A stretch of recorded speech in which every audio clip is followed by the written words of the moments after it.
Hello! Welcome back to my channel. ఈ వీడియోలో మనం రోజు యూజ్ చేసే వాక్యాలైన నేను పిలిస్తే వచ్చేవాడిని, అడిగితే సహాయం చేసేవాడిని, తెలిస్తే చెప్పేవాడిని ఇటువంటివి చెప్పడానికి ఎలా చెప్పొచ్చో, ఏ స్ట్రక్చర్‌ని ఉపయోగించి చెప్పొచ్చో తెలుసుకుందాం. Let's get started. ఇటువంటి వాక్యాల్ని చెప్పడానికి మనం థర్డ్ కండిషనల్ క్లాజ్ అంటే ఇఫ్‌ని ఉపయోగించి థర్డ్ కండిషనల్ క్లాజ్‌ని యూజ్ చేయొచ్చనమాట. దీని స్ట్రక్చర్ ఏంటంటే if plus subject plus past perfect. Past perfect అంటే హ్యాడ్ గాన్, హ్యాడ్ ఈటన్ లేకపోతే హ్యాడ్ టాక్డ్ అంటే హ్యాడ్ ప్లస్ వి3 అంటే పాస్ట్ పర్ఫెక్ట్‌ని యూజ్ చేయాలన్నమాట. అంటే సబార్డినేట్ క్లాజ్‌లో. మెయిన్ క్లాజ్‌లో ఏం యూజ్ చేయాలంటే subject plus would have plus వి3. I would have come, I would have gone ఇటువంటివన్నమాట. సో, మనం ఎగ్జాంపుల్స్ ద్వారా క్లియర్‌గా అర్థం చేసుకునే ప్రయత్నం చేద్దాం. కొన్ని ఎగ్జాంపుల్స్ చూద్దాం. నువ్వు పిలిస్తే వచ్చేవాడిని అని చెప్పడానికి ఎలా చెప్పాలంటే, if you had called me, if you had called me, if తర్వాత subject you, had called me అంటే past perfect. If you had called me, comma అంటే రాసేటప్పుడు మనం కామాని మెన్షన్ చేయాలి. అంటే ఇఫ్‌తో వాక్యాన్ని స్టార్ట్ చేస్తే. If you had called me, I would have come. I subject, would have come. Would తర్వాత హ్యావ్‌ని ఉపయోగించాలి ఎప్పుడు గాని. Have come. I would have come. వచ్చేవాడిని. I would have gone. వెళ్ళేవాడిని ఇలా. So, if you had called me, I would have come. ఈ structure యొక్క ఉద్దేశ్యం ఏంటంటే, మన గతంలో జరిగిన సిట్యుయేషన్ అలా కాకుండా ఇంకోలా జరిగి ఉంటే ఎలా ఉంటుంది అని ఊహించుకునే సందర్భంలో మనం ఈ స్ట్రక్చర్‌ని ఉపయోగిస్తామనమాట. సో, ఇక్కడ మనం కన్‌ఫ్యూజ్ అవ్వకూడదు. పాస్ట్ పర్ఫెక్ట్ టెన్స్‌ని మాత్రమే ఉపయోగించాలి. ఇ అలా కాకుండా పాస్ట్ టెన్స్‌ని ఉపయోగించామనుకోండి. అంటే సింపుల్ పాస్ట్ టెన్స్‌ని ఎగ్జాంపుల్‌కి ఇఫ్ యూ హ్యాడ్ కాల్డ్ మీ అన్నాం కదా! అలా కాకుండా ఇఫ్ యూ కాల్డ్ మీ అన్నామనుకోండి. అప్పుడు ఏమవుతుందంటే టైప్ 2 కండిషనల్ క్లాజ్ అంటే ఫ్యూచర్ గురించి ఊహించుకునేటప్పుడు యూజ్ చేసే స్ట్రక్చర్ అవుతుంది. దీంట్లో మనం ఏమంటామంటే ఇమాజిన్ చేసుకోవడం ఫ్యూచర్‌లో. అంటే బహుశా జరగని విషయాల గురించి ఈ టైప్ 2 కండిషనల్ క్లాజ్‌ని ఉపయోగించి చెప్తాం. ఎలా అంటే if you called me I would come. If you called me I would come. If I became the prime minister of India I would change my country. అంటే ఇక్కడ ఏంటంటే పాస్ట్ టెన్స్ అలాగే I would అంటాం అంతే. I would have అనం. So, ఈ స్ట్రక్చర్‌ని అంటే టైప్ 2ని ఎక్కడ యూజ్ చేస్తామంటే ఫ్యూచర్‌ని జరగని విషయాల్ని గురించి అంటే ఇప్పటి వరకు జరగలేదు, జరుగుతాయో లేదో తెలీదు. అటువంటి వాటిని గురించి చెప్పేటప్పుడు మనం యూజ్ చేసేదన్నమాట. కానీ పాస్ట్ పర్ఫెక్ట్‌ని అంటే if I had gone, if she had talked ఇటువంటివి ఎప్పుడు యూజ్ చేస్తామంటే గతంలో ఆల్రెడీ జరిగిన సిట్యుయేషన్ అలా కాకుండా ఇంకోలా జరిగి ఉంటే ఎలా ఉండేది అని ఊహించుకునే సందర్భంలో యూజ్ చేసామన్నమాట. ఇంకా కొన్ని ఎగ్జాంపుల్స్ చూద్దాం. I would have responded if you had called me. So, మనం వాక్యాన్ని ఇలా గూడా స్టార్ట్ చేయొచ్చు. మెయిన్ క్లాజ్‌తో కూడా స్టార్ట్ చేయొచ్చు. So, I would have responded. I would plus have తర్వాత వి3. I would have responded. If you had called me నువ్వు పిలిచి ఉంటే నేను రెస్పాన్స్ ఇచ్చేవాడిని. రెస్పాండ్ అయ్యేవాడిని. లేదు మనం ఇఫ్‌తో స్టార్ట్ చేయాలనుకోండి. If you had called me I would have responded to you to your call అని చెప్పొచ్చనమాట. సో, నెక్స్ట్ ఎగ్జాంపుల్ ఏంటంటే if you had invited me, if you had invited me నువ్వు నన్ను ఆహ్వానించి ఉంటే I would have attended the party. I would have attended the party. So, if తర్వాత past perfect అంటే if you had invited me అనేది past, had invited అనేది past perfect. I would have attended. I would have తర్వాత వి3ని ఉపయోగించాలి. Would have attended. I would have come అంటే వచ్చి ఉండేవాడిని. నువ్వు పిలుచుంటే నేను వచ్చేవాడిని. సో, నువ్వు పిలవలేదు, నేను రాలేదు. సో, 2 జరగలేదన్నమాట.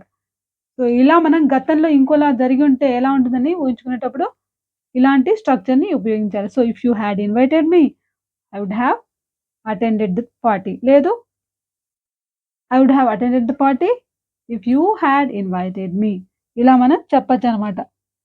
సో, నెక్స్ట్ ఎగ్జాంపుల్ ఏంటంటే, if you had started earlier, if you had started earlier. నువ్వు ముందుగానే బయలుదేరి ఉంటే, you would have caught your train. నువ్వు నీ ట్రైన్‌ని పట్టుకోగలిగేవాడివి. కాట్ అని ఎందుకంటున్నాం? వుడ్ హావ్ తర్వాత మనం వి3ని ఉపయోగించాలి. క్యాచ్ అన్న వర్డ్‌కి పాస్ట్ పార్టిసిపుల్ ఏంటి? Caught. Catch, caught, caught. So, if you had started earlier, నువ్వు ముందే బయలుదేరి ఉంటే, you would have caught the train. లేదు యూ కుడ్ హావ్ అని కూడా చెప్పొచ్చు. ఎందుకంటే పాసిబిలిటీ ఉంది. అవకాశం ఉంది. అంటే నువ్వు పట్టుకునే అవకాశం ఉండేది. నువ్వు ముందే బయలుదేరి ఉంటే, ఆ పాసిబిలిటీ ఉండేదని చెప్పడానికి మనం యూ కుడ్ హావ్ ఛాన్సెస్ ఉన్నాయి అని చెప్పడానికి మనం you could have caught the train అని కూడా చెప్పొచ్చనమాట. So, if you had concentrated on your studies, it would have been better. So, it would have been better. ఇక్కడేంటంటే నువ్వు స్టడీస్ మీద కాన్సంట్రేట్ చేసి ఉంటే it would have been better. So, అంటే situation కావచ్చు, బాగుండేది. It would have been better. ఇక్కడేంటి మనం ఇట్ తర్వాత వుడ్ హ్యావ్ తర్వాత బీన్‌ని ఉపయోగిస్తున్నాం. జనరల్‌గా ఇట్ ఈస్ బెటర్ అంటాం కదా! అది ప్రెజెంట్ టెన్స్‌లో చెప్పేటప్పుడు. పాస్ట్ టెన్స్‌లో ఇట్ వాస్ అంటాం. ఇక్కడ మనం ఏం యూజ్ చేయాలంటే బీన్ యూజ్ చేయాలి. ఎందుకంటే is, was, been. So, is యొక్క థర్డ్ అంటే పాస్ట్ పార్టిసిపుల్ ఏంటి? బీన్. కాబట్టి ఇట్ వుడ్ హావ్ బీన్ అనాలి. It would have been better. So, బాగుండేది సిట్యుయేషన్. ఇలా మనం చెప్పొచ్చనమాట. If I had played better, if if తర్వాత subject I had played better, I would have won. I would have won the match. లేకపోతే won the game. So, if I had played, if తర్వాత had played past perfect. Better ఇంకా బాగా ఆడి ఉంటే I would have. So, ఇక్కడ మనం మర్చిపోకూడని structure ఏంటంటే I would have plus వి3ని ఉపయోగించాలి. ఐ వుడ్ విన్ అంటే అది ఇమాజినేషన్ ఫ్యూచర్ గురించి అయిపోతుంది. So, I would have won అంటే గెలిచి ఉండేవాడిని నేను. ఆడి ఉంటే బాగా గెలిచి ఉండేవాడిని. అంటే ఒక రిగ్రెట్ లాగా, ఒక పశ్చాత్తాపపడ్డట్టు. నేను బాగా ఆడి ఉంటే గెలిచి ఉండేవాడిని అని చెప్పడానికి మనం ఈ స్ట్రక్చర్‌ని ఉపయోగిస్తామనమాట. If I had played better, I would have won the game. లేదు ఊహ అనుకోండి.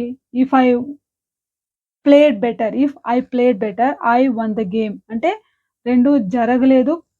ఫ్యూచర్‌లో ఒక ఊహ గురించి చెప్పేటప్పుడు మనం ఇలా చెప్తున్నామనమాట.